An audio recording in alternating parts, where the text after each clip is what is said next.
BD214 Network podcast is for mature audiences only. Any videos, music, or entertainment not originating from DD214 Network is used and covered under Section 107 of the Copyright Act of 1976, also known as fair use. Opinions expressed are our own and do not represent any DoD or U.S. government entities as a whole. This podcast is for entertainment purposes only. Viewer and listener discretion is advised. You are no longer alone now because we have you.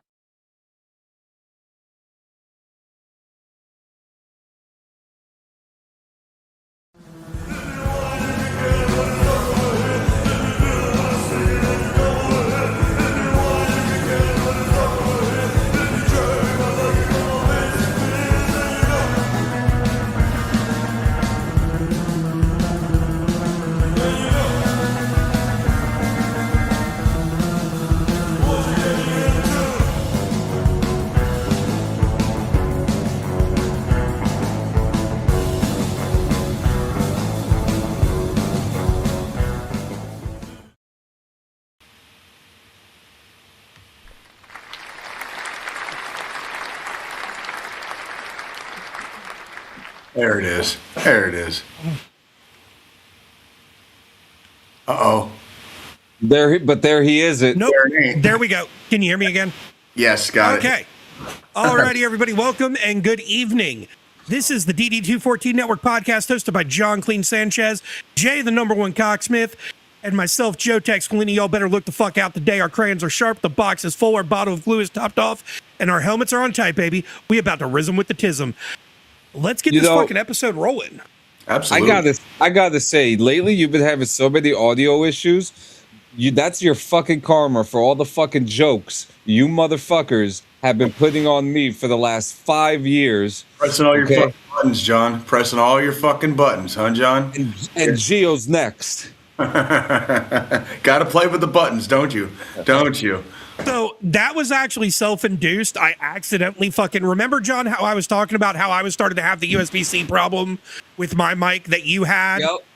But unfortunately, my mic's out of warranty, so I'm going to have to buy a new one soon. Yep. I knocked into the fucking USB-C cord, and it fucking came out a little bit. That's what she said.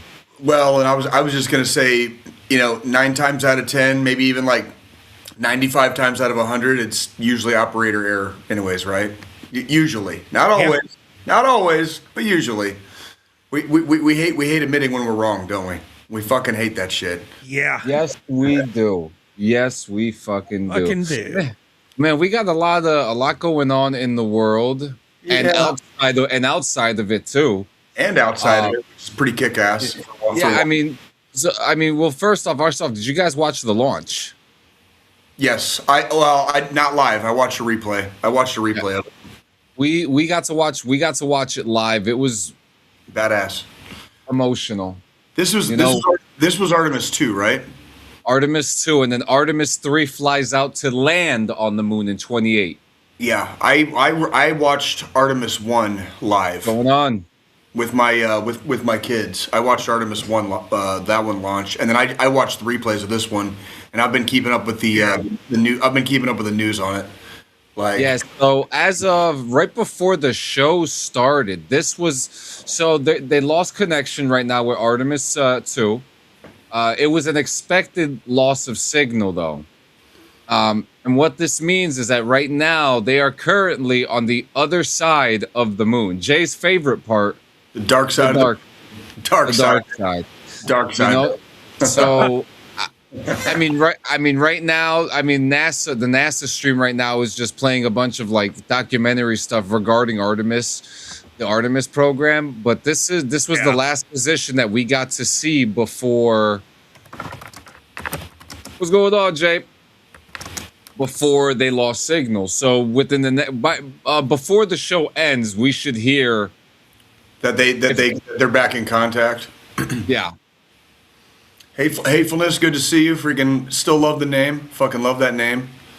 I'm all about that shit. Yeah, and too simplified. It's too simple. It's really cool. The last image that we got to see before the signal loss was an image of the Earth and the moon together, and you can see the Earth in the background, with a crescent light on it.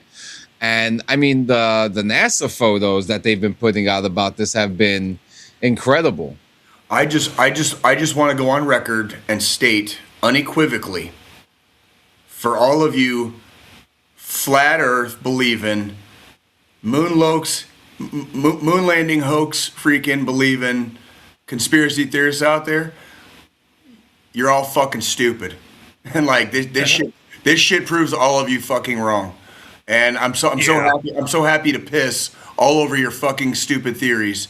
Okay, because like we did this shit back in the fucking late 60s and early 70s too. Yeah, so, I mean, look at that photo. Big double fuck you to all the fucking idiots out there. All you anti-science motherfucking morons. Big double fuck you to all of you. Yeah, so look at this photo that was taken by one of the astronauts as they were leaving. Yeah. I mean, look, you got Aurora Borealis up here, you got some Aurora Borealis down there. And then just a couple hours ago, we got this. So not only is Earth flat, but so is the moon. Absolutely. You fucking stopped. Fucking stop. We're not entertaining that shit on this show. Okay? Yeah, I mean, you want to know something too? I remember you told us that the moon was made of cheese. Where's all the fucking cheese at? Right? I know, right? Like, where's my cheese at? That's what I'm saying. Yeah. He too simplified says more flatter than my ass. Oh, here we go. Yeah, of course. Yeah, but yep, this is what's happening. So we'll keep you guys updated as they update as the situation goes on. I mean, there's really nothing much to tell until. It's very exciting. We are going back to the moon. I personally think we should have been doing this about 25, 30 years ago, but I'll take it. I'll take it. You know, like I'll take it. And it is exciting shit, and we do need to be doing stuff like this because there are places within our solar system that of course. Yeah, well, there's places in our solar system we have yet to explore. And we don't know what shit's going to be going on, down the road. So it's not a bad thing to have an idea what's in our neighborhood. But space is a very big place, and it's a very scary place. And there's all kinds of shit that they have to account for. Sending people to the moon and back safely is like a military operation times 500. Yeah. I mean, like legitimately, like times 500. It's like every last bolt and switch, every last thing has to be accounted for. Contingency plans for the contingency plans. Like you got to find the right people. All that shit. Go ahead, John. I wonder what they're doing right now because we don't know what's happening at this moment over there. I'd be taking pictures. Yeah. That's part of the mission. They have to take pictures. My understanding is like I was kind of a space nerd when I like in my early days, early youth. But my understanding is all of the astronauts that went around the dark side of the moon said that the stars look like fucking crazy because there's no. They were saying that. They were also saying that the colors. They were saying that there's a lot of colors out there, and that they were saying that there was at one point I was watching the broadcast and the female astronaut that's up there was saying that when she was looking at the Earth, that the Earth was putting out a bigger light than what they were seeing from the moon, and that it was incredible. And they were talking about that. They were talking about Victor Glover, the head astronaut, I believe he is, was talking about. Oh, what was he saying? That he saw that when looking directly at the moon, that he saw like blue and brown, brown and green hueish spots on it, and it's very interesting, because now we're only 2 years away from them actually landing on it.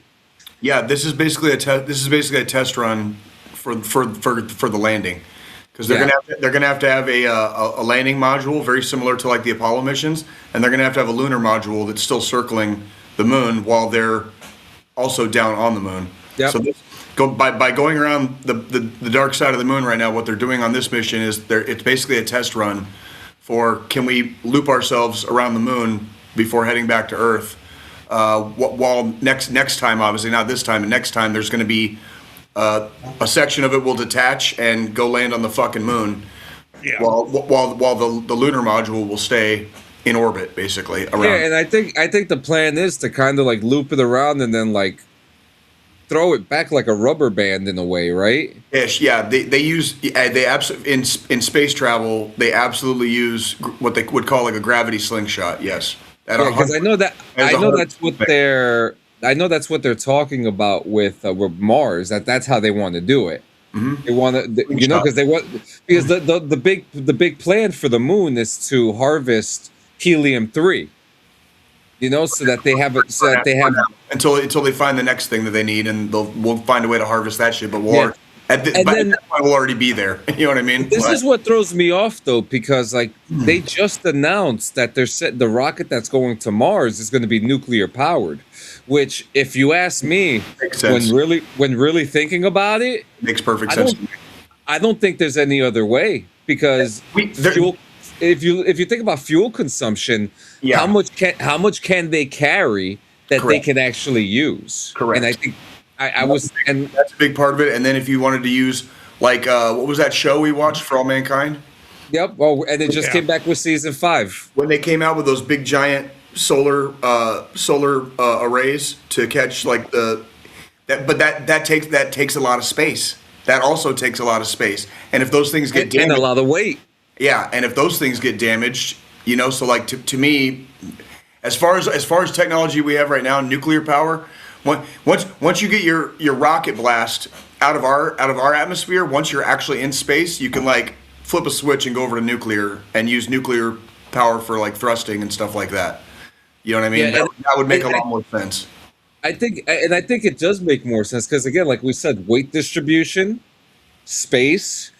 All they need is a couple rods or whatever they need, or however they're doing it these days to keep it stable for it to be used as energy. I don't think people realize quite how far away, like, not only we are from the moon, but how far away we are to like Mars. If we're going to try to like land on Mars, people don't realize how long and how far that fucking trip would actually take.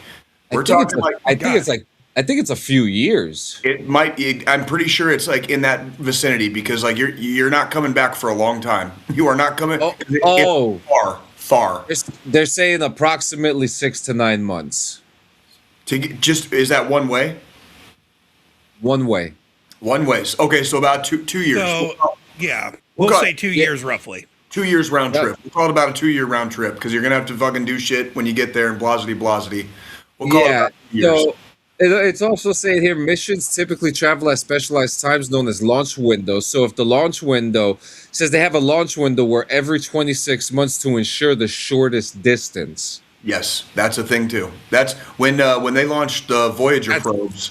They had nuts. They had a window because both of the Voyager spacecraft used planets in our solar system to slingshot out of the solar system.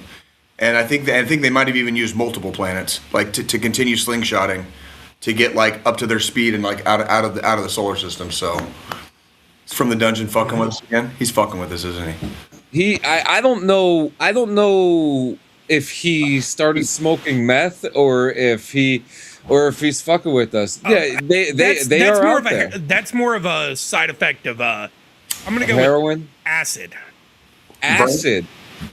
What about brain damage? I think if you took acid, you would definitely 100% no. Oh, I mean, that's because you're jaded, D. That's because you're jaded. But we're up there.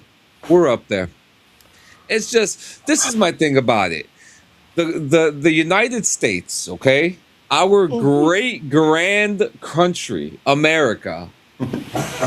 Okay? We have lied and held back about so much shit for so many times. NASA is a privately funded company with scientists. And I don't think that this country could afford to lie about anything else anymore. And if this was a lie, woo! We didn't lie about it the first time. Like, we didn't need to. Like, if you want to poke the biggest hole you can ever poke in somebody who thinks the moon landing was a hoax, is like, then how come the Russians didn't call us out when it happened? Because they would have. Yep. They actually left. They left a like basically like mirrors you can point lasers at from Earth on the moon when we landed, and they're still there. There is third party evidence for the American moon landings from at least 6 different countries right now. You can look it up on the internet. Yep. And on top of that, because all the countries that followed us have taken photographic evidence of the shit we left. And on top of that too, India, I think they're one of the more recent countries to land a probe on the moon. That's correct. As of recently, Oh, and they so were that's where the call center is that all the scam calls I keep getting from. Jesus.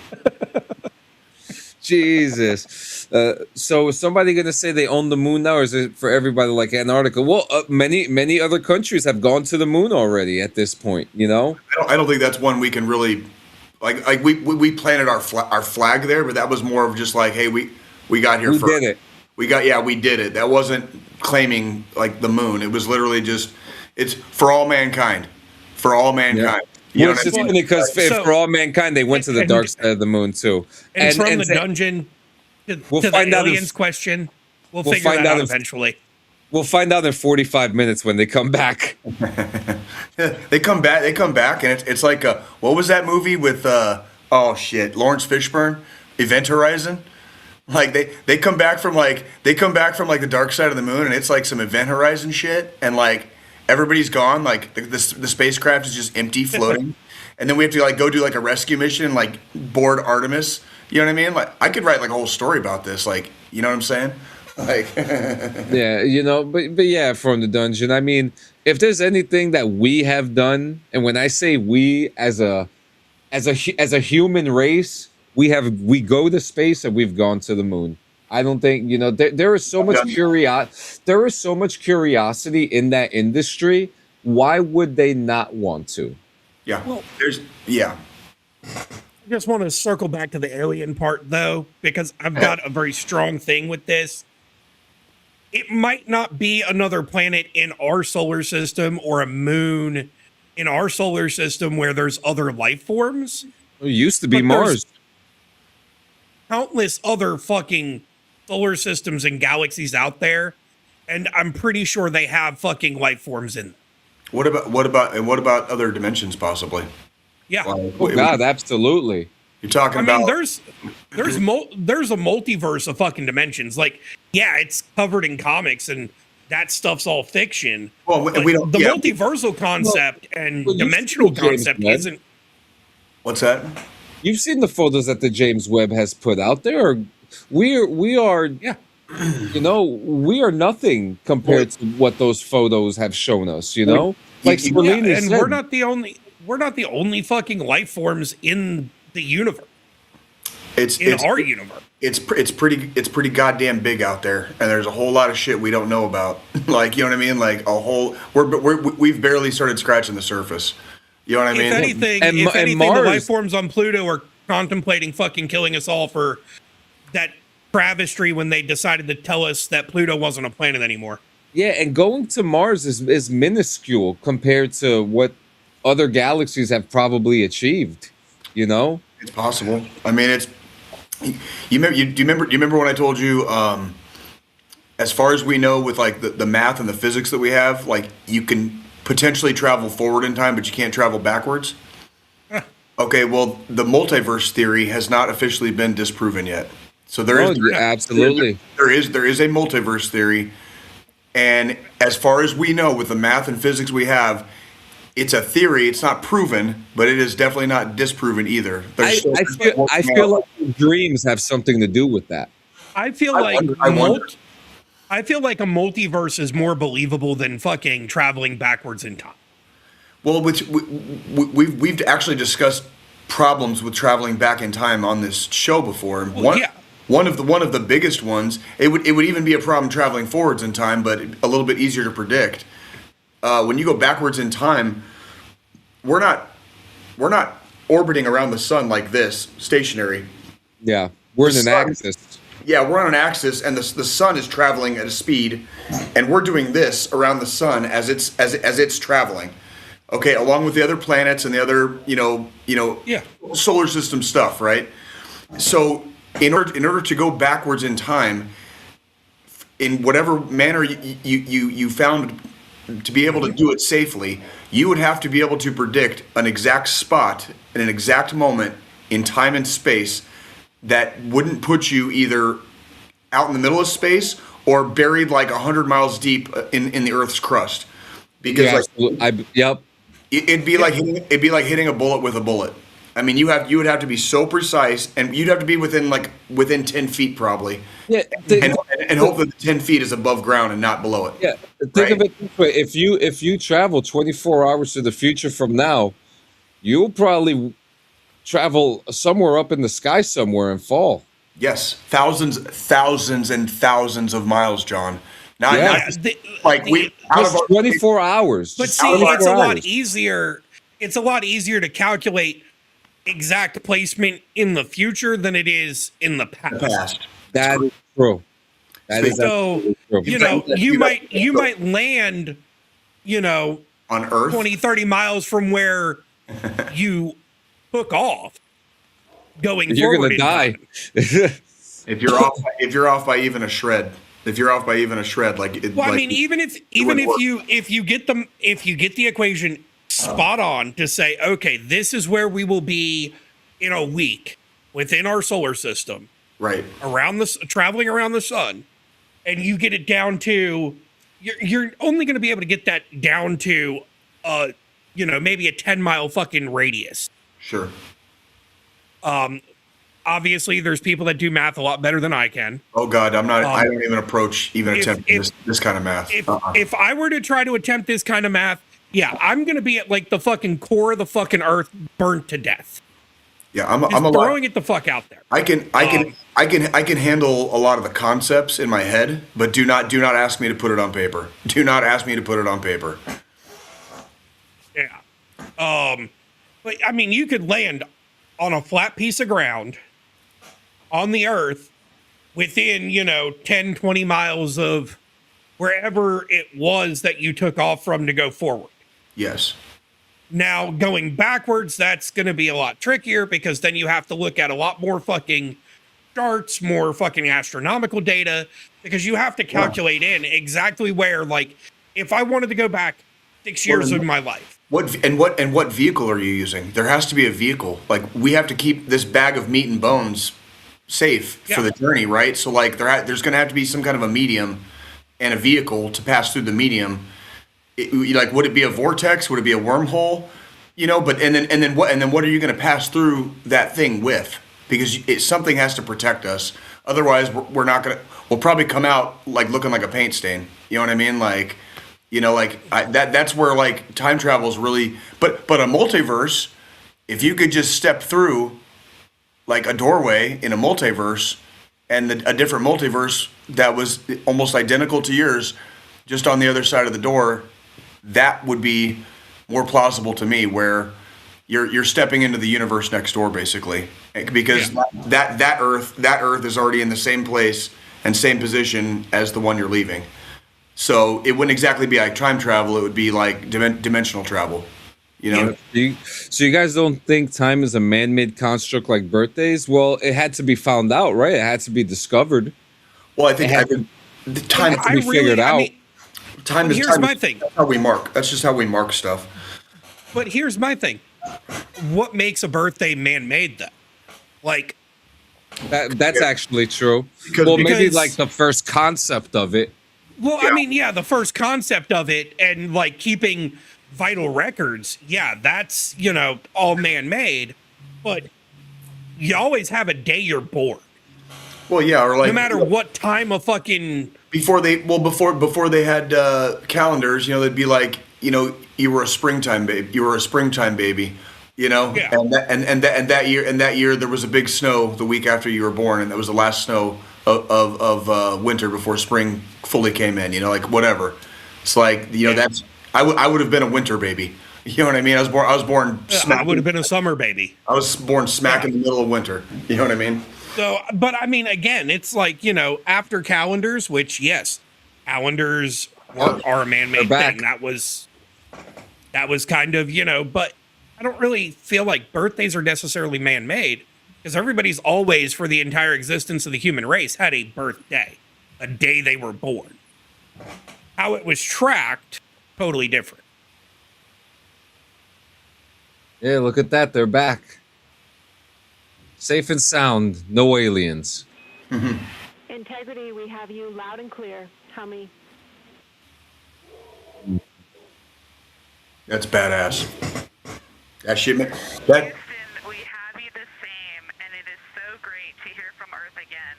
To Asia, Africa, and Oceania, we are looking back at you. We hear you can look up and see the moon right now. We see you too. When we burned this burn towards the moon, I said that we do not leave Earth, but we choose it. And that is true. We will explore, we will build ships, we will visit again.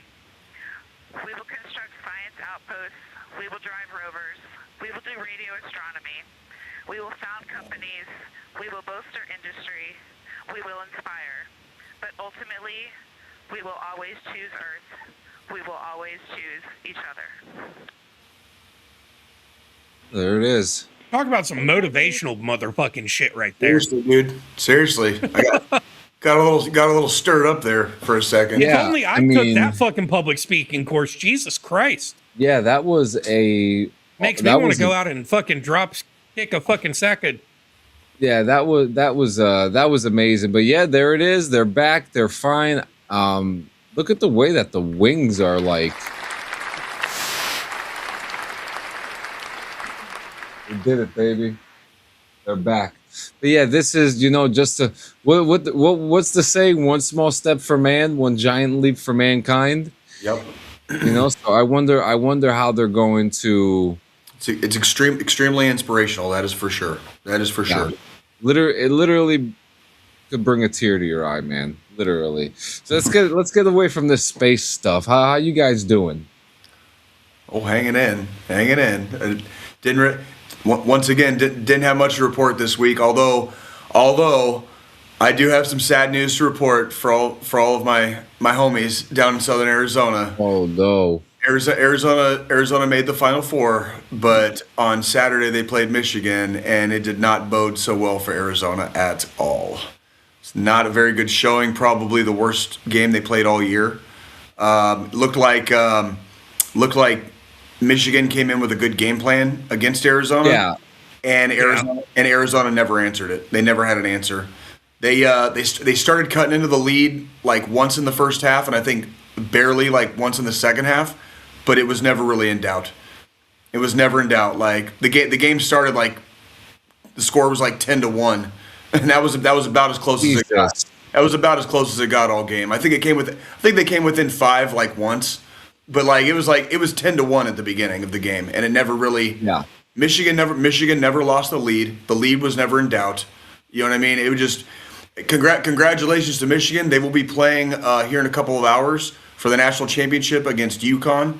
Congratulations to all 4 Final Four teams, including my Arizona Wildcats and the Illinois Fighting Illini. It's a hell of an accomplishment to make it to the Final Four any given year. I was a little bit disappointed because my team up until Saturday had only lost twice, and honestly, I watched them play quite a few times this year, and they played good ball. Y'all played your hearts out. Like they played their hearts out. Saturday just kind of shocked me. Even if we had lost the game, I thought it was actually going to be more of a game. Michigan owned that shit. They own the court. They own the inside. They own the rebounds. They own the fucking 3-point shooting. Arizona couldn't get right fast enough, and they didn't. And they faltered. Yeah.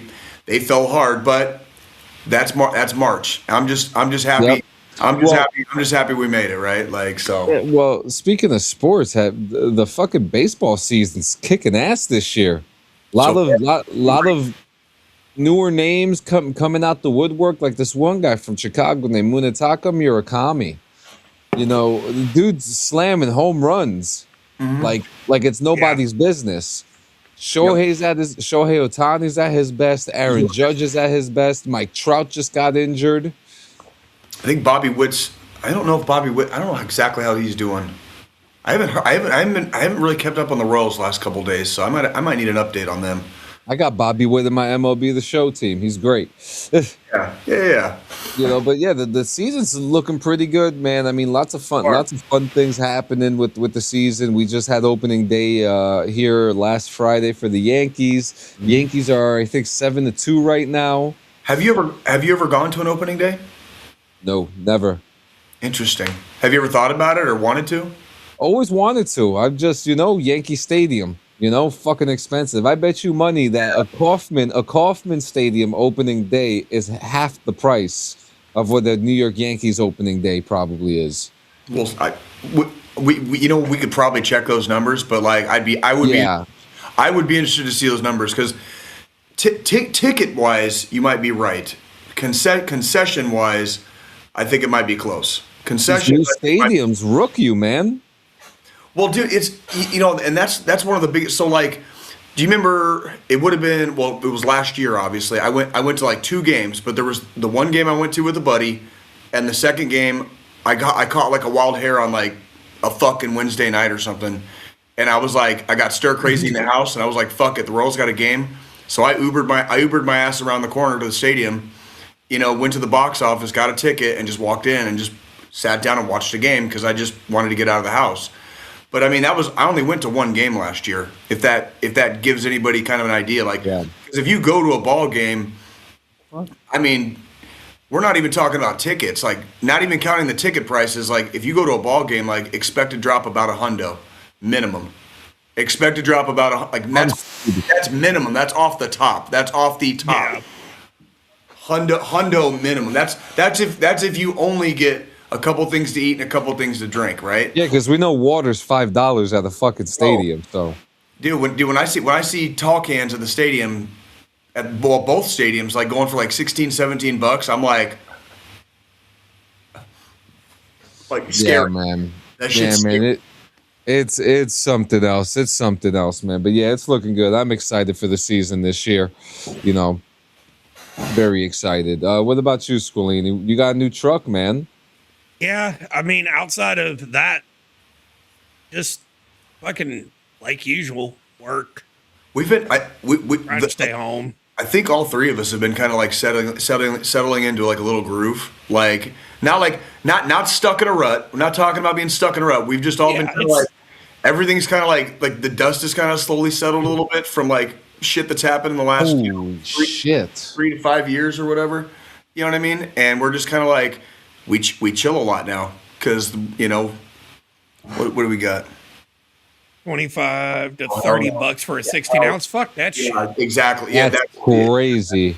Insane. Well, $16 or $17 is fucking insanity, fucking too. And now, mind you, I do think at Kauffman, I think you get 24 ounces for that. But that's still a fucking ripoff. Ripoff. You know what I mean? Think I don't drink beer. Dude, you're lucky actually, because like it is pretty tasty, and if you like it, like it's like even if I'm at a ball you want more than a few. It's like, man, I'm at a ball game and I'm like, fuck, I don't want to pay like $20 for a freaking beer, but fuck it, fuck it. Yeah, but yes, Squilini, go ahead. Yeah, I mean, got the new truck. The wife's kind of she likes the truck. She's kind of annoyed because it's already turned into a new hobby for me. Adding shit to it, doing some stuff to kind of make it look a little bit nicer and shit. We just got it. I mean, the reason I wasn't here last Monday, I'm not sure if you guys spoke on it. I didn't fully go back and rewatch the episode. We picked it up last Monday, and after getting it, I've already put around like $400 or $500 into the fucking truck on accessories and just some shit to kind of make it look a little nicer. Yeah. What'd you get, Joe? A Ford or a Nissan? Neither. Fuck that. A Chevy, a Dodge, fucking Toyota. All right. Toyota. Yeah, all right. Toyota's good. I mean, my sister-in-law and brother-in-law work at the Toyota dealership. Yeah. And we got a good fucking deal on a 25 Tacoma. Let me do the share.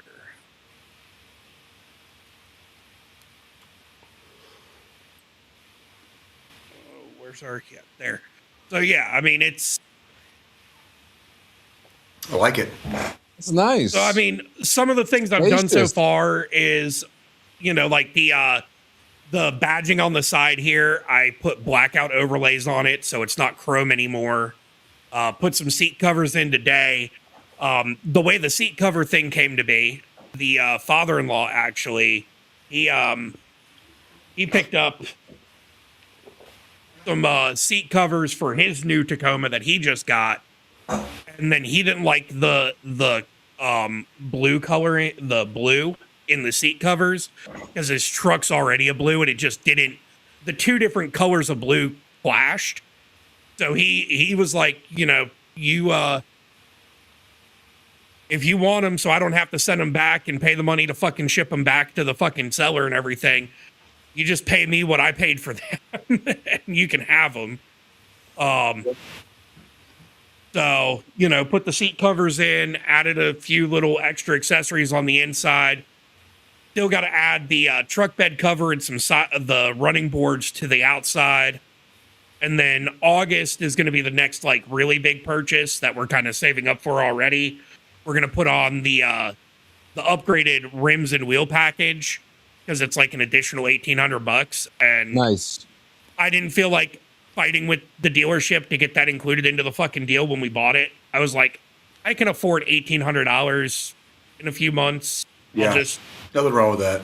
Take your save time. up the fucking money and pay it outright versus I got a couple. adding it to the fucking car loan. I got a couple of smallish home projects around my house that I've noticed, and I'm like, okay, I could do this, but each one of them is going to be a fair enough amount of money where it's little pocket burner. Yeah. Well, in other words, I can't do it all at once. I can do one here, one here, one here, one here until they're all kind of shored up. You know what I mean? Exactly. I mean, and that's the other thing. We've got some stuff that we're doing around the outside of the house and shit too. Our fucking flower beds, our landscaping right in the front of the house. I've got to pull all that mulch up and shit, put fresh mulch down because it's old. It's starting to it needs to be fucking redone. I've got some outside stuff that I've really been. And that was kind of the inspiration, because when we went to look, initially we were like, oh, we'll just go back into an SUV, like a mid-size or a full-size SUV, like a Toyota Highlander or a RAV4. And then I was like, you know what? The more I think about it, we really could use a fucking truck right now. We've got all this shit we need to do outside. Yep. I'm going to have to go fucking get, They're convenient. Truck bed or two of fucking mulch. Having a truck's going to be fucking nice. Well, and when you get done with all the freaking shit, if you don't need a truck anymore, you trade the motherfucker back in. You know what I mean? And then that's also why we went with Toyota, because Toyotas, all cars depreciate in value the second you drive them off the lot. Well, right. Now the thing is, though, Toyotas hold their value more than most other cars. They're known to be fairly reliable. They're the 300, 400,000 mile fucking cars. As long as you keep the maintenance up on them, they will fucking go and go and go and go. Because we went to trade in our Kia to get the truck. We currently now have two vehicles because the Kia depreciated so much in value in the 2 years we've had it that it's only worth $10,000, and I still owe $30K on it. Fuck that. So, yeah. Yeah, I was just having a conversation today about. So it just, we have two vehicles now. So we've got the smaller, more gas efficient vehicle for if we need it. The only issue is the transmission starting to go on it. And a new transmission for it is fucking $15K. Might as well get a new car. Yeah, that's the problem though. He still owes, and it's not going to get any trade-in value. That's the problem. Yeah, it's literally it's that bad where it's like I'm still gonna have to pay for this fucking vehicle unless I let it fucking ding my credit and I do a voluntary repo, which I don't want to fucking do. No, absolutely not. No. Well, like I was just about to say, like I was having a conversation today with a friend of mine. Part of the reason I didn't replace my car is because I started shopping around for a couple months. Like you guys remember when I first my car first did the shit, and then I was like, after a couple of months, I was like, you know what? I don't have that far to go usually, and if I do, I can rent a car for it. You know, like for the amount of stuff that I have, like it would cost me more money to have a car right now than to just sit here and have to take an Uber or get a ride to the grocery store, you know, once a month. If I need to go pay a visit to some family, I can rent a fucking car. You know what I mean? Yeah. Like it's of no consequence. You know what I mean? That's the thing. As long as you keep an active insurance policy, you keep your driver's license good, you know, where you live, you know, you can Uber to the store, you can Uber to the fucking bar. You've got some people, if you need to get somewhere and you can't get an Uber, you can call somebody up and say, hey, I'll give you 10, 15 bucks for fucking gas, whatever it is. You're saving a little bit of money. I keep a small kind of like little circle around where I live in the KC metro, so it's fairly rare that I go outside of my little territory anyways. So it's kind of like if I'm staying this close to home while I'm here for at least for the time being, you know, like I don't have a reason. I'm not making a car payment right now. I'm not filling my car up with gas, you know, once every week or two. I'm not paying insurance on a vehicle. You know what I mean? I'm not doing, you know, regular scheduled maintenance like changing oil and rotating tires. Like that's all money I'm not spending right now just by not having a car. You know what I mean? That's the other nice thing with this truck. So I also have the ability to do it. I know that's not everybody's life, and that's not how it is for everybody too. Like I understand. And that's the thing. Like with our truck, I mean, I can do an oil change. That's not a problem. However, you know, because we went through the dealership that we went through, our first fucking 2 years of fucking oil changes are free. That's good. That's good. So it's just literally, I hit time for fucking service. I schedule an appointment. I go up there. My brother-in-law fucking does the oil change. I don't have to pay a fucking dime. Well, it's like even when knowing how to change oil, knowing how to like change brakes, change rotors, stuff like that, you can know how to do it all day long. Do you have the time? Do you want to? Do you have the energy? Because like that's usually like I was a mechanic in the Army. I know how to do all that shit, but like, do I want to fucking sit there and like fuck around with it? No, probably not. I'd rather just fucking sit in the waiting room and wait for somebody else to do it for me. Well, and that's the thing. Like when I was in my fucking, you know, teens and 20s and shit, I had no problem doing my own fucking oil changes, but also I had old fucking beater cars that, you know, I might have paid a couple $100 for, get some work on to keep them running good. And then I would just, you know, when I'd take a fucking weekend leave or something, I'd go to my fucking parents' house. I'd pull the car up on the fucking ramps and they're fucking in the garage there that my dad had. I'd fucking do my oil change. I'd fucking, you know, top off all the fluids. I'd fucking do that shit myself. Now, I have a fucking teenage daughter that's fucking always wanting to fucking do shit. It's just easier for me to fucking take it to the dealership and say, hey, I need you to do this, this, this, and this. And fucking, you know, I might have to sit in a waiting room for 2 hours or whatever. But during that 2 hours, because I always schedule them during the workday, and then I just bring my fucking laptop with me, and I sit there and I fucking work while I'm waiting on them to fucking do it. Right. Yeah. It is what it is. It's like... it's just more convenient. It's just more convenient. Yeah. I love it. I love it. What'd you do this week, John? You do anything? I got myself prepared for the re-release of Starfield tomorrow. Okay. So I'll be doing re-release. that. Yeah, it's so they cite. Do you know how Cyberpunk had their whole 2.0 thing happen? Yeah. So Starfield's doing the same thing, and they're coming to PlayStation tomorrow. So I decided, well, the game is too powerful for me to play it and stream it on my PC. So I got it on PlayStation to pretty much play it fresh. You know, like I did the first day, and then when I go through it, I'll play it with mods again. But I'm excited to see some of the new updates. At least now, the one thing you could do is fly between planets now, without fucking loading screens, which was a Bethesda staple. You know, which was the big problem with the game. But we're gonna see. I'll have an update for you next week. I'll be streaming it on Twitch and on my gaming YouTube with some stuff. I do got to say, in gaming news, like, I've been up GTA 5 Online's ass like the last few weeks. And like, I gotta say, I checked it out on PS5, the PS5 version, and I was doing some of the police missions on there. Pretty cool. I didn't know that was on there. So from you know my whole story with that game. Like, played it since launch. You know, I've quit on it. I've quit on that game multiple times for years at a time, in between playing it. But I've played the absolute fuck out of the game. They've definitely patched some stuff and made some stuff better in the what I would call like the online servers. They've made some stuff better. I would still give them some bad marks for, you know, when it's like artificially hard. You know, when you're just trying to like grind a mission and they make it like artificially hard. You know, that's kind of a Rockstar thing. And my wife likes to do that to me every once in a while too. But you know, that's beside right. the point. Yeah. So it's not every mission. It's not all the time. But I would still deduct a little bit for that. But from the last time that I played online, this is after you and me knew each other, John. It was still kind of shitty a few years ago when you and me played a few times.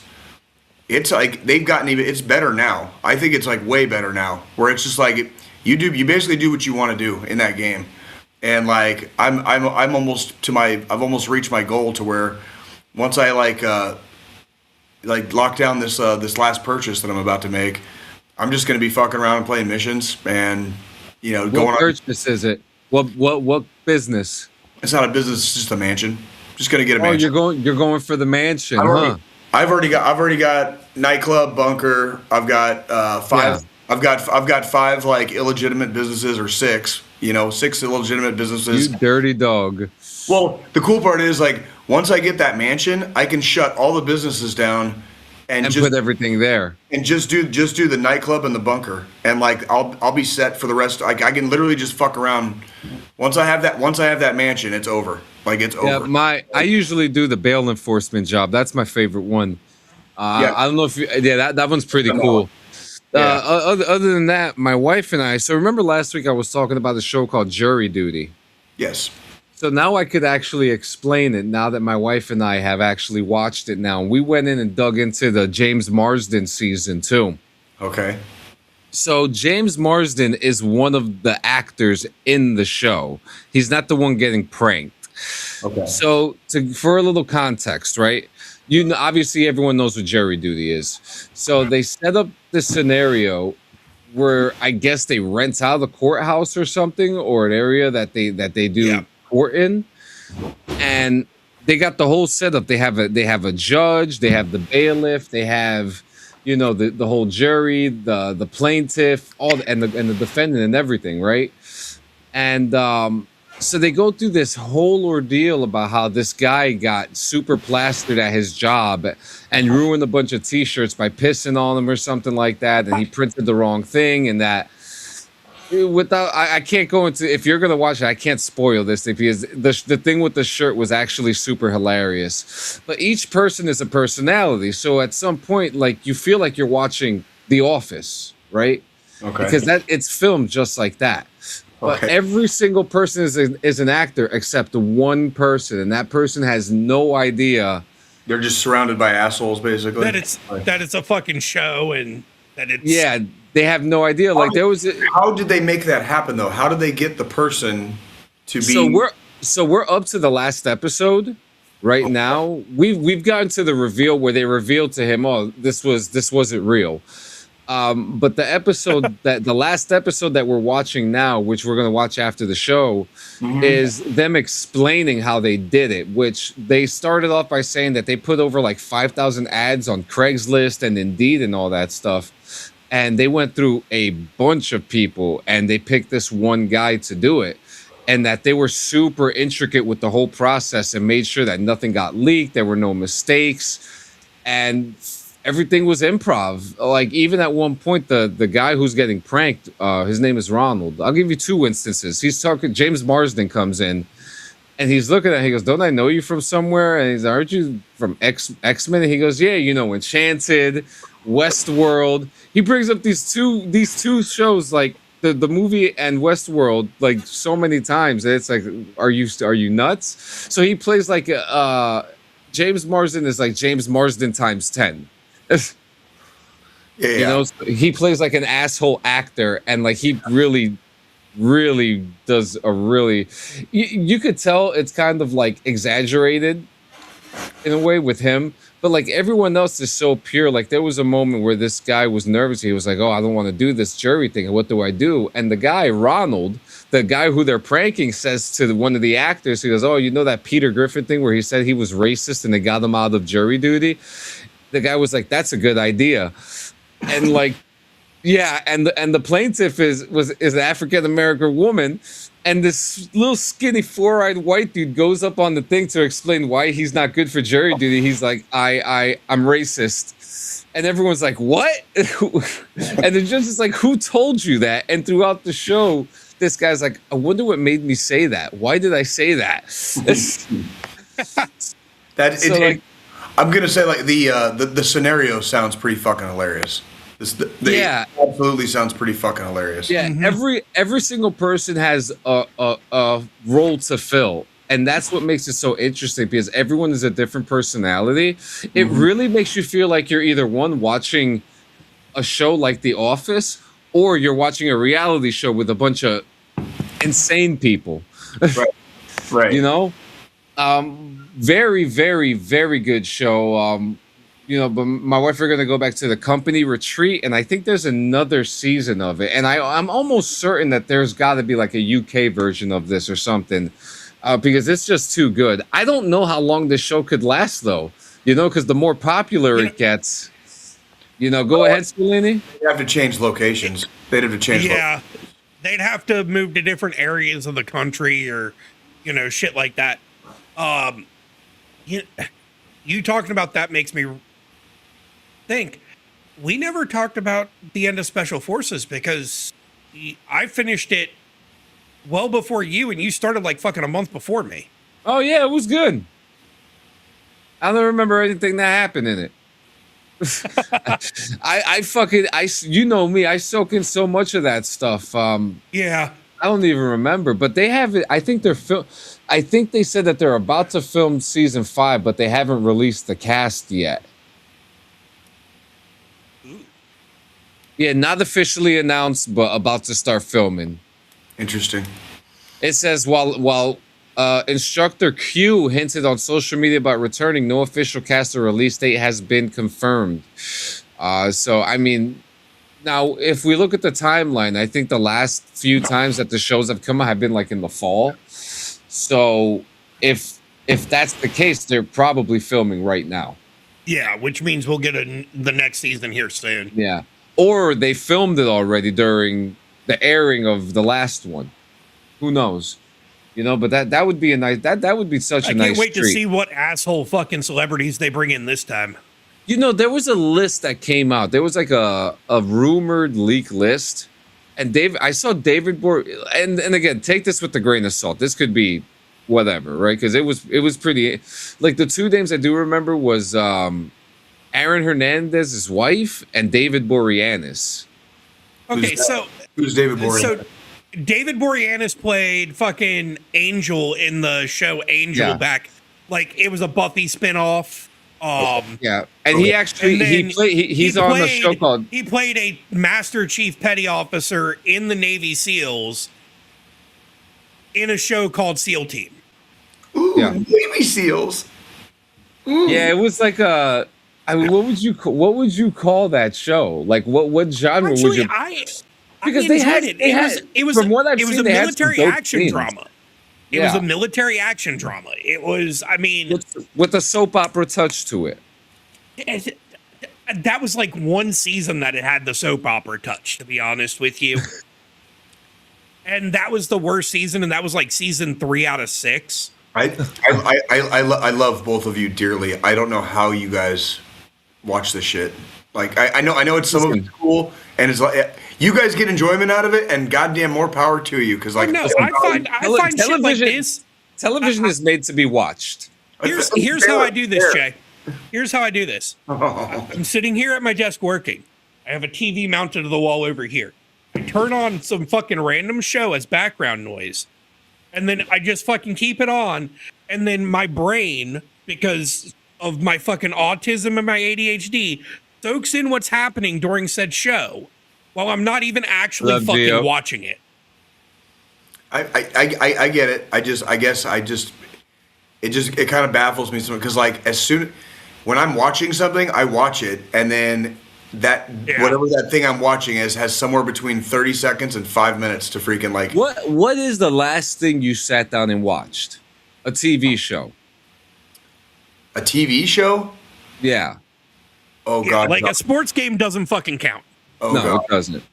Like an actual TV show, like. Yeah, like a syndicated TV show. Oh, I don't remember. I haven't watched. I don't think I've watched a single TV like I've rewatched Band of Brothers every year. Rewatching doesn't count either. Yeah, rewatching doesn't count either. Oh,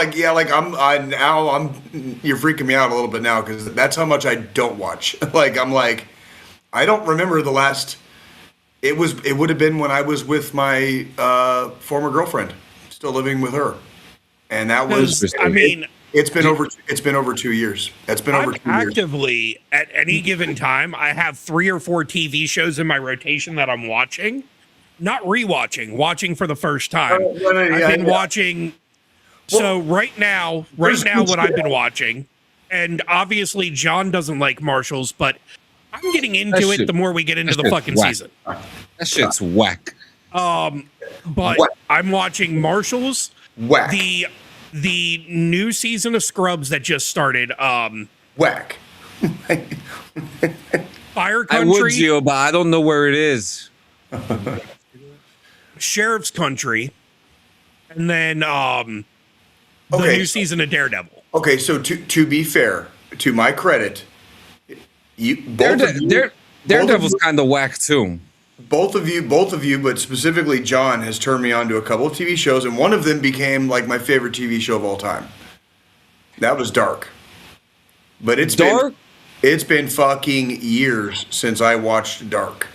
Because I'm pretty sure I watched Dark when I still lived in Colorado. You should watch 4 years ago. should watch the other one, 1899, that the same people made. The producers and the director, they made another show on Netflix on 1899. It was really trippy. I don't have Netflix. But then like you, we'll fix that. Yeah. But then like you, Jay, I have shows that are in my rotation that I rewatch. I just finished Band of Brothers, Generation Kill. Yep. Those are my 2 military shows on my rewatch list. Oh, guilty. Now, my military show is 6. Which one is that? That's the one on History Channel. What'd you say, baby? But then I just got done rewatching Silicon Valley, which is Silicon Valley is fucking goated. Fucking hilarious. It's fucking goated. It's great. What's that shit about? 6 seasons. What's So that it's shit a about? startup. It's a startup in Silicon Valley. It's a tech startup in Silicon Valley. Stars Thomas Middleditch. And it's got, it's TJ Miller is in the first like 5 fucking seasons. Yeah. I don't know who any of these people are. Can I show a clip? I have to show. Yeah. But it's a tech startup, and it's going through what it takes to get big in Silicon Valley, where all the big tech companies are, and all the headaches and fucking bullshit that tech companies have to go through in their infancy. Okay.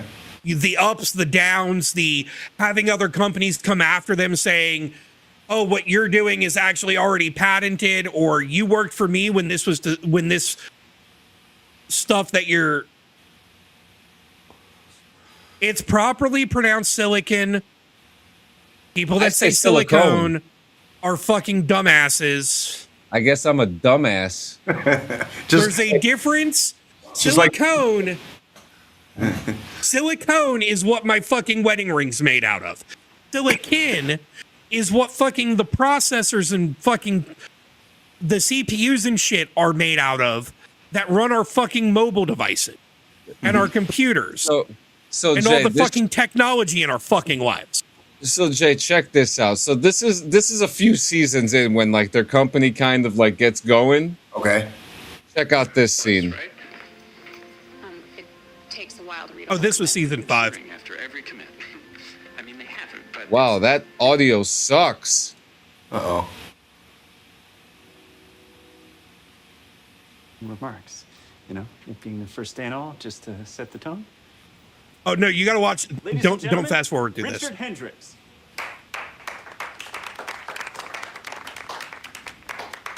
Come on, expand.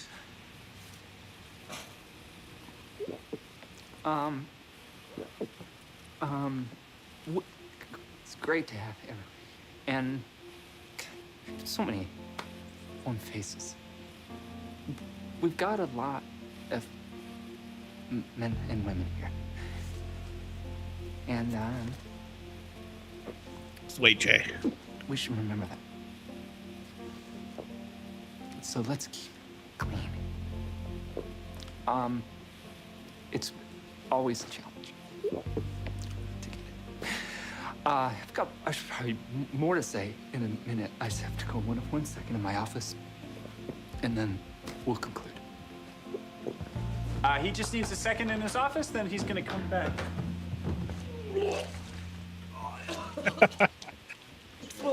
This is not the scene. Everyone okay? No. Richard, I know money's tight, but I think I might invest in a modesty panel for your desk. Oh yeah, you're looking for the fucking glass one. Where he fucking. So before this plays, Jay. Yeah, let me look DJ for it Miller. real quick. You watched Deadpool, right? Yeah, I've seen Deadpool. Yeah. The bartender from Deadpool. Yes. Yeah. That's Sarcastic. TJ Miller. Sarcastic asshole times 10. Yeah. Yes, that's TJ Miller, and in this show, he's also a sarcastic asshole times 10. Surprise. All right. So he's been the main character. Richard has been coding endlessly at for like days or something like that, and this is what happens. It takes a while to read a whole commit. they've been cheering after every commit. I mean, they haven't, but it's great.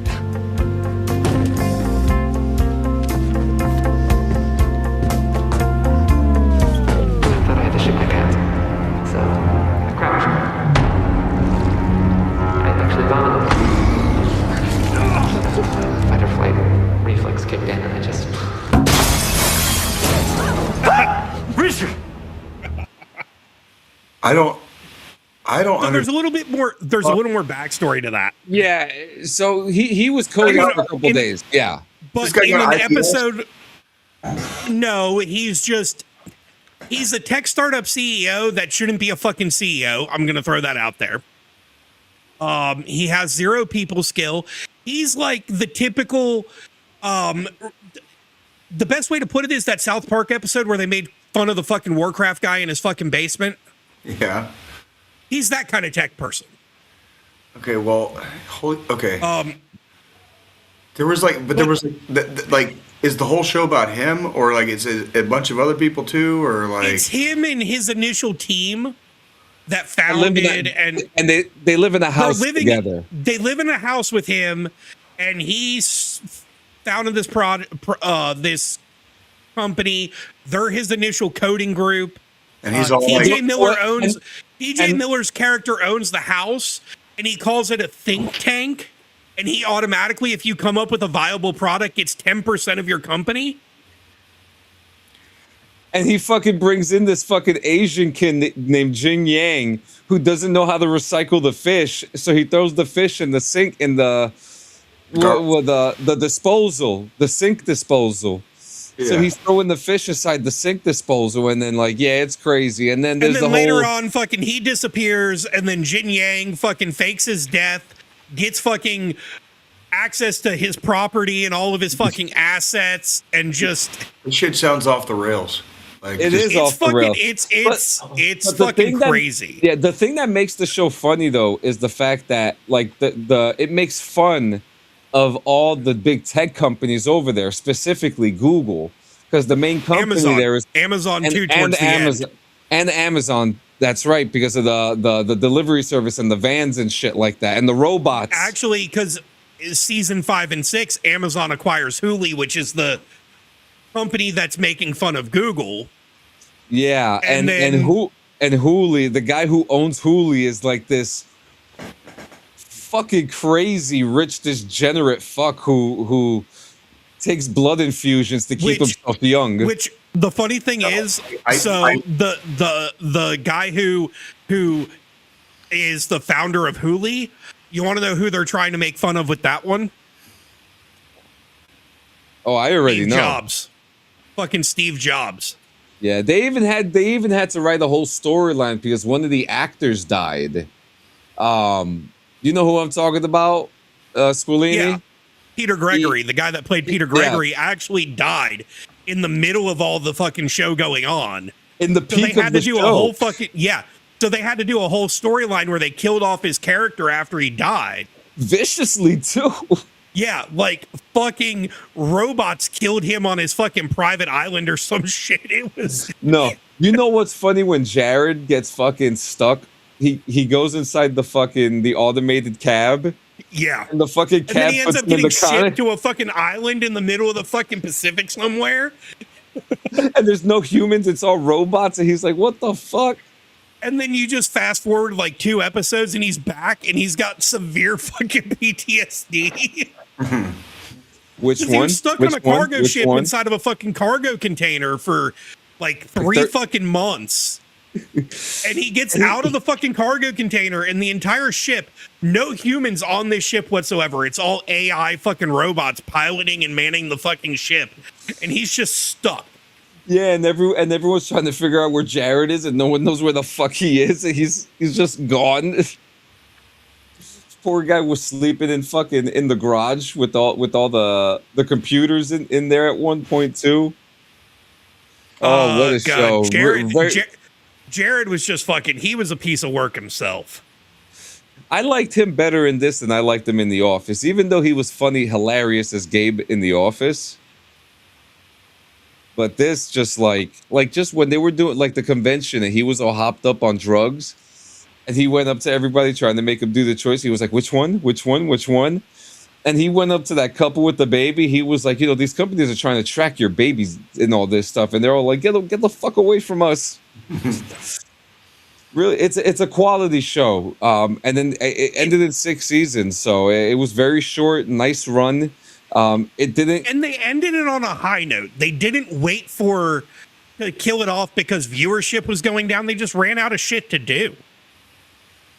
Yeah, and all the actors were doing big stuff too, like Thomas Middleditch, right? Thomas Middleditch right now, the guy who plays Richard. You know what the fuck he does now? What? He owns Commodore. What's that? The game system from your time. Oh, really? Like Commodore 64? Yeah, he brought it back. He brought back the Commodore 64, and he's also a very communal Twitch streamer as well. You know, it was a good community generation. You had Commodore and television, Atari. You know what I mean? Yeah, Coleco. I mean, let me show this to you real quick. It's actually kind of incredible.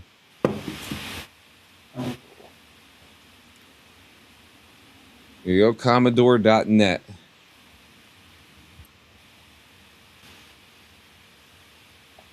Okay. They got the original one right here. And then, like, the thing that makes this thing so special, too, it's got all the original pieces Ports along on with the original ports, along with obviously an HDMI, Ethernet, some USBs in there. But it's That's a pretty one neat. of one, dude. That's pretty neat. One of the first fucking computers right there. Yeah, it's kind of cool too when you have, when you're someone like an actor or something, you got the money to dish out for something, to invest in something that can last. That was here generations ago, but that can last another few generations in the future. Me and Gio were talking about this a couple weeks ago, how just important it is to bring stuff like that back and just keep the essence of gaming alive. There's stuff that, excuse me, there's stuff that I had. I want to say like early childhood, going into like late elementary. Like some of that technology, like, hasn't really gotten any better or worse. It's just like it's still the same. Yeah. So, like we were already there when I was a kid. You know what I mean?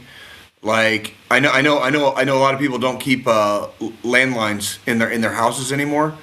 But it's like landline phones. I mean, like that was like I mean that's a big deal as far as like technology wise. Yeah. And people still use it, but you're right. It's at least what, a 2%? Oh yeah, of households. My internet provider keeps trying to fucking get me to fucking sign up for a fucking landline, and I'm like, I have one. I don't use it. I have family members that have them, but they literally keep them just in case like the internet goes out. Like that's where they keep them. They keep them for purposes of like if the internet goes out, like if my phone gets lost that day, you know what I mean? Like they have a phone in the house. That's basically that's the gist. My thing is, so like with my internet provider, if I were to get their fucking landline, it plugs into my fucking internet router. So if my internet goes out, I don't fucking have my landline anyway. Yeah, no. That's not That's not the kind of land. I'm literally talking about like a landline. You're not plugged into the internet. Like but see, most providers, like, unless you never fucking disconnected it to begin with, most of the providers now, that's how their fucking landlines work. Oh, then I tell them to fuck. Dude, then we're gonna pirate some shit, dude. Like, that's why I'm not paying fucking for a landline. Like, where's Radio Shack? Where's Radio Shack? You know what I mean? There's only one left. We looked it up. No, we looked it up, and there's like 2 in fucking Kansas City. Yeah. Or really? There's 2. Yep. There's 2 small electronic parts stores that have contracts with Radio Shack that still sell Radio Shack related equipment. I think you can still buy shit off the website. The website is activated. It's still active, and you can order from them. They got all kinds of cool shit back in the day. Well, I mean, that's just like, fucking Finger Hut. Finger Hut's still a fucking thing. I'm not sure if y'all know that. That was kind of I'm not familiar with them. You remember we had Sears Roebuck, which was, a catalog you could get and order shit from. Sears, I know. Yeah. But Finger Hut kind of came afterwards when Sears started doing more storefronts versus ordering from a catalog. And Finger Hut was a catalog where you could fucking order shit too. Hell yeah. But yeah, Radio Shack's still around. It's just now web-based. Yeah, they still got a lot of cool Amazon shit. of fucking electronic components. Yeah, they still got a lot of good shit, man. I see the 2-way radios too. That's something I've been wanting to get into. I want to buy some ham radios and two ways. Oh, I done told the wife one of the things I'm doing with our truck is I'm putting a fucking CB in that bit. You should. Because if you get a CB and I get ham, would we be able to communicate? I more want to get the CB so like when we're traveling to like Tennessee and shit, I can talk shit to the fucking truckers. Actually, wouldn't mind getting a CB. Convoy. Yeah, I mean, those things are pretty cool, like the radio frequencies and shit like that. You can't go wrong with it. You honestly can't. Even if you were to get a CB and I had a CB, as long as we got ourselves on the right frequency, we could fucking talk. Because I mean, really, it just works off of it's shortwave fucking signals, but the more antennas between you and the fucking person you're trying to communicate with, you can still communicate long distance with. Yeah, that's why I'm really curious about ham radio. I've been really looking into them. They're not expensive, right? But they have these handheld ham radios now too. Really? Yeah, which are really cool. Let me show them to you.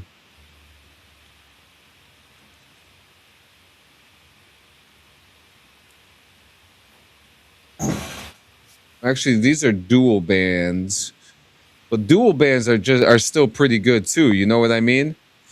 I mean, if they're cross country and they work, why not? Can you hear me now? Can you hear me now? Yeah. I've got some two-way radios here at the house. I got for me and my kids back in the day. Nothing special, but I think they go up to like a mile. You know what I mean? So. Here we go. $270. That's not bad. Hell no. Use that, get lost in the forest a little bit, you know? Why not? You would still have to get a ham license to operate that? I think so. Here in New Jersey, you need a fucking license for everything. Yeah, I don't know about Missouri, but Missouri has some weird fucking laws too. Like I know for everything that we're like the Wild West on, they got some like weird ass fucking like we have like all kinds of crazy ass taxes and shit that like other places don't have. You know what I mean? Like there's all kinds of weird shit and like rules out here. Like I know what you mean. Like it's something else, man. It's something else. Really is. So what else we got before we get out of here? No. Did you guys see we got that fucking pilot out of Iran? I did. Okay, yeah. Let's talk about this stupid ass fucking war real quick because real quick before we fucking finish. Like It's more of a conflict, but whatever. It's kind of the elephant in the room, though. You know, it's like, you know, we don't talk about this that much, but when we do, it's kind of like we all. And I think, and we haven't even spoken about this offline, but I think we all could kind of agree, be all on the same page about what this issue is, and it's pretty fucking stupid. So I want to hear from the combat veterans themselves. Before anybody says it, I'm just not sure if y'all have seen fucking gas prices lately, but yeah, that's what it's about. Well, I think it was completely unnecessary, completely unprovoked.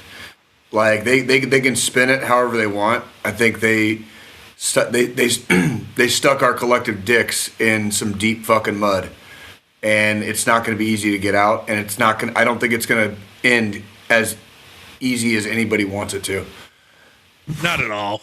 This is like. It's a bad look. Let me put it in the nicest terms I can. It's a really fucking bad look. Yeah, man. And I'm not just talking about oil. I'm not just talking about Iran. I'm not just talking about the Strait of Hormuz. I'm talking about like the petrodollar. Open the fucking strait. Yeah, like I'm talking about like the petrodollar. Like fucking like losing allies. You know what I mean? Like freaking like we're talking about shit that is gonna take decades to unfuck. Because of one fuck. Right? Yeah. It's crazy too how like that one fuckery caused the one person to attack allies, you know, and it's like, what the fuck? Like I don't know how much more people need to see to get it through that this ain't good for America and it's not good for the world. Even if you're the most isolationist American, it's still not good for America, and it ain't good for the world either. And like most, I would like to think most of us are not isolationists because we realize like we all live on a world. Okay, like yeah, we might have a country that we come from, you know, but we have to coexist with a world, right? On some level, and this is like global shit. And I don't think a lot of people realize like this is not going to be a fun ride. It's not going to be a fun ride. And how long do you think it's going to last? I don't know because I don't know how people haven't. Well, a bunch of generals got fired over the weekend. Yeah, they including one of my former division commanders, like who was the he was the army chairman, like. Also, one of my favorite fucking generals that was in right now, General George. Yeah, that was one of my former. He was when I was. Oh, that's the one you were talking about. When I was at 4ID, he was a division commander for a time when I was at 4ID, because I was at Carson for 7 years. Okay, and at some point during that time that I was at Carson, he was division commanding general. Yeah. So I've served directly underneath that guy, at least in the chain of command. Obviously, he's way the fuck up there at that time, but but yeah, you were under him in a way, because if he was in my chain of command. If I went to the board and they said, "Give me your entire chain of command, starting with your lieutenant," you would go all the way up, and he would be the last one said. Well, it would be him, and then the freaking chairman of the Joint Chiefs, whoever, unless he happened to also. Yeah, but anywho, but yes, that's. Yeah, but yes, he was in my direct chain of command. It's funny that he was responsible. You're talking about your direct chain of command, and then I'm like, one of my favorite generals, and it's the exact same guy. Yeah, well, he's been around for a while, and like the dude knows his shit. Like he was an Ivy soldier, man. Like he was he was in charge of I don't remember if it was the AO or something during. The outpost, Battle of Kamdesh, where like the two dudes got the Medal of Honor. You know what I mean? Mm-hmm. In the same, like that, like in 2009, like that was 4ID. He was in charge. He was brigade. I think he was brigade commander then. I think he was full. I think he was full bird then. And like, so yeah, he's seen the shit, right? Like, but why'd he get fired then? Is it because he told somebody something they didn't want to hear? Right? That's typically what happens. Sounds like. It's so disappointing too, because like this didn't have to. I mean, this whole conflict didn't. None of them never have to happen, right? None of them. They just end up happening. You know, for whatever reason, oil, gold, pussy, whatever it is. Somebody not releasing the Epstein files. I don't know, like whatever. Yeah. Well, it's kind of funny that like we completely forgot about that too. You know, it's kind of funny that like Bondi and like the Attorney General fucking, the Attorney General gets fucking fired, and these generals all at the same fucking time. And Kristi Noem's husband's a cross-dresser. Yeah, I saw that. He's got some nice tits. Dude talks so much shit about that community. Lo and behold, isn't it shocking? A bunch of fucks end up being total fucks behind closed doors. Isn't that what a fucking shocker? Color me fucking shocked, right? Like Jesus Christ. Who's that old fuck that looks like Tim Kennedy that keeps on saying he's gonna go to North Carolina and get our troops back? Who is that guy? I wish a motherfucker would come to my state. He's got white hair. Oh, what the fuck is his name? He's old as shit. He's old as shit. Yeah. So are like 99.99% of all fucking Congress people. But he's always on TV. Is it Soros? No, not Soros. Oh shit. Oh damn. I'm not repeating that comment. Oh man! Oh my god! Like, oh my god! Listen, They are fighting. Oh my! They are fighting some shit out there, and it's like I don't even know what to. You know what? You know what I'm tired of fighting over? Other people's fucking bullshit beliefs, dude. I'm tired of fighting over that fucking shit. I can tell you that much. I can tell you that fucking much right now. Okay? Like I don't care what any individual believes. but if you force me into a fight over your bullshit fucking bullshit, like I got a problem, and I'm not just talking about one or the other or the other, okay? But there's three big ones, and as far as I know, they all pretty much believe in the same God, right? And like we're still fighting over this shit, and why? And why? Because somebody else fucking believes something different than you. Like, it's so sad. Like you said earlier, disappointing. It's so fucking disappointing, man. You know what's not disappointing though, and I gotta say this, because this was, we'll try to fucking spin a little bit of positivity before we freaking go into the final thought. Yeah. There was one thing. I've done 3 motherfucking tours in Afghanistan. There was one thing I could always count on, no matter fucking how crazy or bad or whatever happened that day. I knew one thing in the back of my head. No matter what happened, like, everything would stop if I went missing or if I got killed. Everything would stop, and especially if I was missing. In the military jargon, we call it Dust One. And John, you can look that up if you want the acronym. It's DUSTWUN, Dust One. And if a Dust One occurs, everything stops. Like the U.S. military will fucking make time stop. Like, we will fucking stop time until we know where the fuck that motherfucker or those motherfuckers are. Yeah. Okay? We don't play with missing in action. We can do KIA. We can do killed in action. We do not fucking play with missing in action. We don't like missing in action at all. We go fuck that shit. We go ape shit. And the fact that, like, even if it's bullshit and shouldn't be fucking fighting in the first place, the fact that, like, plane got shot down, like, behind enemy lines, basically in Iran, and they got both of those motherfuckers out. I don't know how they did it. They're telling. I know that there was that they found one of them in a hideout or someplace, something like that, right?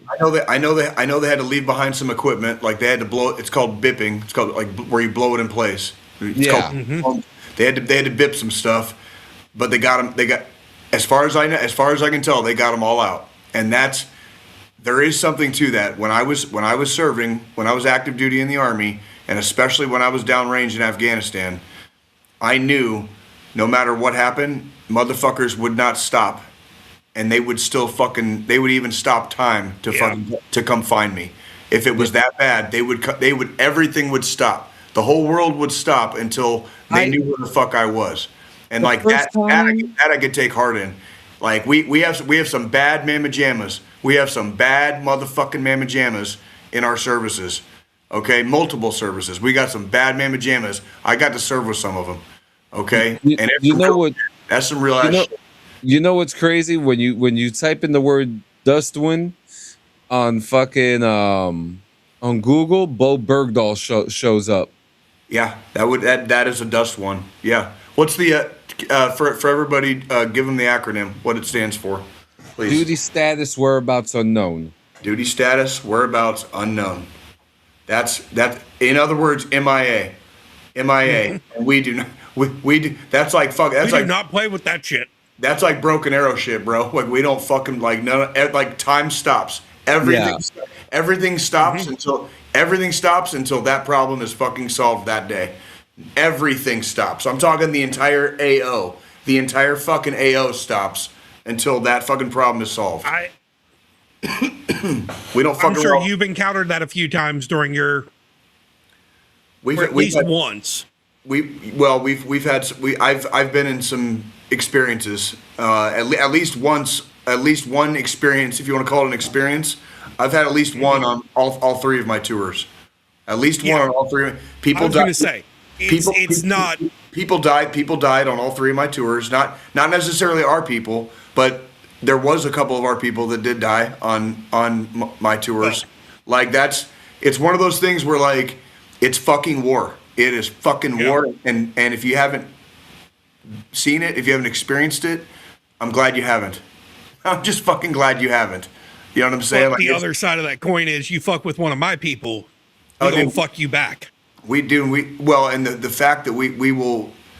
I mean, look at the Russians in Ukraine. They don't even give a fuck about each other. You know what I mean? They fucking like there's video online of, like, Russians murking each other. You know what I mean? Like, because, like, they can't get them out, and they don't even try. Like, this was for just one of ours. That's how much we care about our own. Yeah. You know what I mean? That's how much we care about our own, and there is something definitely to that. Like I said, I knew no matter how bad shit got, nothing, like they would stop everything to make sure, like, either I was found or my body, my parts were found. Right? Because that's what we do. That is what we do. You have water in the car? Yes, it is. Yes, it is. All right. Well, let's get on to our final thought then. It's the best part of the night, some would say, because then they don't have to listen to us anymore. Oh, right, right. You know. But yeah, what do you? Who's got it this? You know what, Squillini? Why don't you take it? Why don't you take it? Since you weren't here last week, we had Gio do it. All right. Well, I mean, we're at that time of the episode, like we were just talking about, you know, losing those we know and love and cared about, our brothers and sisters overseas. And then also, you know, the immense amount of manpower that goes into when one goes missing. Let's focus on the staying here part. Let's focus on making sure we're back in 168 when we have the next episode. Let's focus on not giving into the voices, giving into the people saying you're not worth a damn. The people saying the world would be better without you, because fuck no, it wouldn't. This world is what it is because you are here with us. You tune in to us week in and week out, whether it's while we're live, after the fact with the recordings. We strive to provide quality entertainment. We strive to provide motivation for you. All of anybody that listens, anybody that watches, we provide for y'all. We make sure we are here every week, 365, to be what our community needs, what the veteran community needs, what even the civilian community needs, because there are civilians out there that have lost, that have gone through heartache and triumph and tribulations, and that are suffering also alongside us. So if you feel like it's the end of the line and there's no looking forward, you can text or call 988.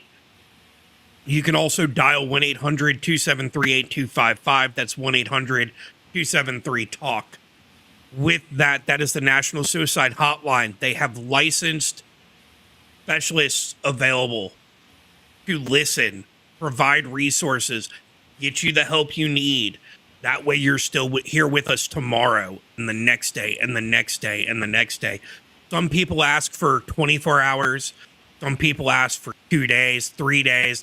We ask for a whole week. If we can do it, so can you. And if you need anything and you don't feel like reaching out to the hotline, reach out to a friend, a family member, someone you can confide in that's just going to be there, be a sounding board for you. Reach out to one of the three of us. We're available. There's plenty of people out there that fucking care.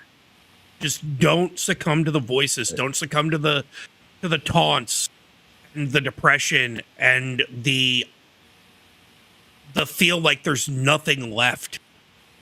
Because there is. There's always something at the end of that tunnel. Today might be a hard day, but tomorrow might be easy. Don't give up. I fucking love it. I fucking love it. Thank you, Joe. That was beautiful. That was beautiful. Well, guys, you already know where to find us. Same bat place, same bat channel. Monday, Wednesday, Fridays, morning rips. Thursday night, 7 p.m., JM and Diggs. Saturday night, 7 p.m., BRVG. And then, of course, your favorites, DD214 Network. Come by for more shenanigans. We have lots of things happening, as always. I hope that you guys have a great evening. Dave, Selena, you can close it off and say goodbye to them before we go. I hope everybody has a good week. I definitely look forward to seeing you guys next week. Enjoy the springtime. It is April. We just passed Easter yesterday. Yep, Easter was yesterday. Springtime is here. Enjoy it. Go have some fun. Go get laid. Freaking be responsible. Okay, get home safe. Freaking do your thing, kids. Just do it. Wrap it before you tap it. Don't drink and drive. Yep. If you're gonna punch someone's lights out, just think about the consequences before you do that. Don't add to or subtract from the population. You know what I mean? If you end up in jail, make sure to assert dominance right away. That way, you don't become the one being dominated. Right, yeah. And as always, guys, make sure you drink your favorite beverage, not affiliated. Everybody sing! Your mama straight up to the snow. Tell that bitch to bring home a fake coat. Hip hop for me. We'll see you guys next week. Have a good night. Guys, be good.